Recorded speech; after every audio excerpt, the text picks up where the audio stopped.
Saudara-saudariku yang terkasih, hari ini Kamis 28 Mei 2026. Saya Romo Siga dari Gereja Katolik Santo Fransiskus Xaverius, Pacitan. Dalam nama Bapa dan Putra dan Roh Kudus. Amin. Umat beriman disebut Petrus kaum imam rajawi milik Allah sendiri. Maka mereka ditugasi melanjutkan karya Kristus yang hanya dapat dikerjakan dalam Kristus dan melalui Kristus, batu sendi gereja, di mana mereka merupakan anggota-anggotanya dan di mana Tuhan tinggal di antara manusia. Barang siapa berseru kepada Tuhan seperti si buta dalam Injil, maka ia akan didengarkan. Rabuni, semoga aku melihat. Mea culpa, mea culpa, mea maxima culpa. Saya berdosa, saya berdosa, saya sungguh berdosa. Semoga Allah yang Maha Kuasa mengasihani kita, mengampuni dosa kita, dan menghantar kita ke hidup yang kekal. Amin. Marilah kita berdoa. Allah Bapa kami yang Maha Kuasa, bangunlah kami kiranya menjadi tubuh Yesus, dan perkenankanlah Dia menjadi batu sendi yang menghimpun kami semua, sebab Dialah Putra-Mu Tuhan kami, yang hidup dan berkuasa bersama dengan Dikau dalam persatuan Roh Kudus, Allah sepanjang segala masa. Amin. Tuhan bersamamu dan bersama rohmu. Inilah Injil suci menurut Markus. Dimuliakanlah Tuhan.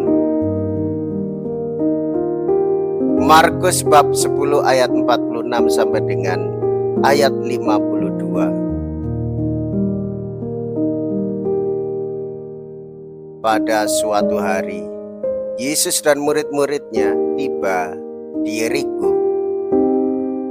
Ketika Yesus keluar dari Yeriko bersama murid-muridnya dan orang banyak yang berbondong-bondong, duduklah di pinggir jalan seorang pengemis buta bernama Bartimius, anak Timeus.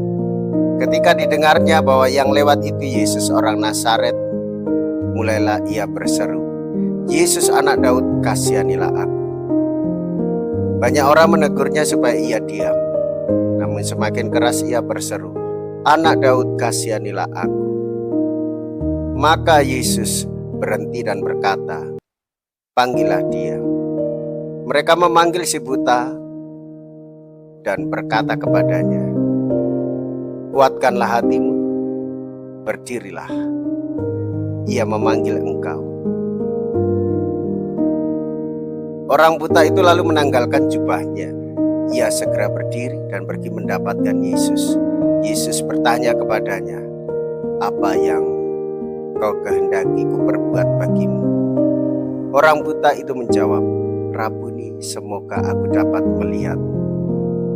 Yesus selalu berkata kepadanya, "Pergilah, imanmu telah menyelamatkan dikau." Pada saat itu juga melihatlah ia, lalu ia mengikuti Yesus dalam perjalanannya. Demikianlah sabda Tuhan. Terpujilah Kristus. Saudara-saudariku yang terkasih, ketika Tuhan Yesus masuk ke Yeriko bersama dengan para muridnya, seorang yang sedang sakit buta mengetahui bahwa Yesus lewat.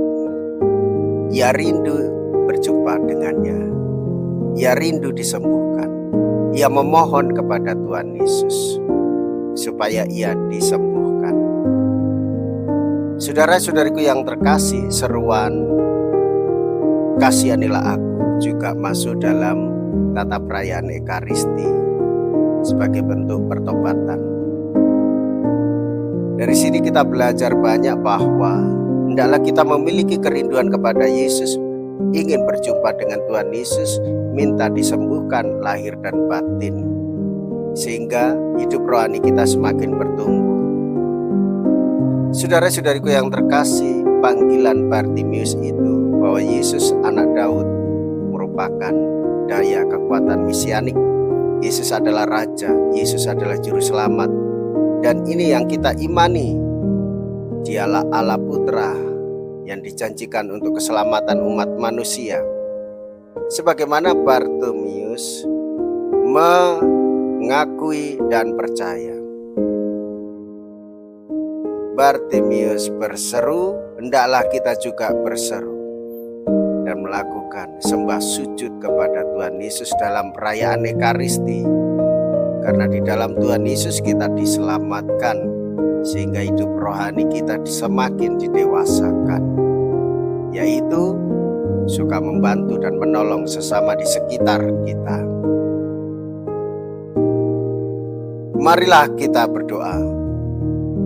Allah Bapa sumber kedamaian, kasihanilah kami dan bukalah mata hati budi kami, agar dapat memperhatikan sesama serta melihat apa yang memberikan kedamaian dalam sabda Yesus, cahaya dunia bagi kami semua.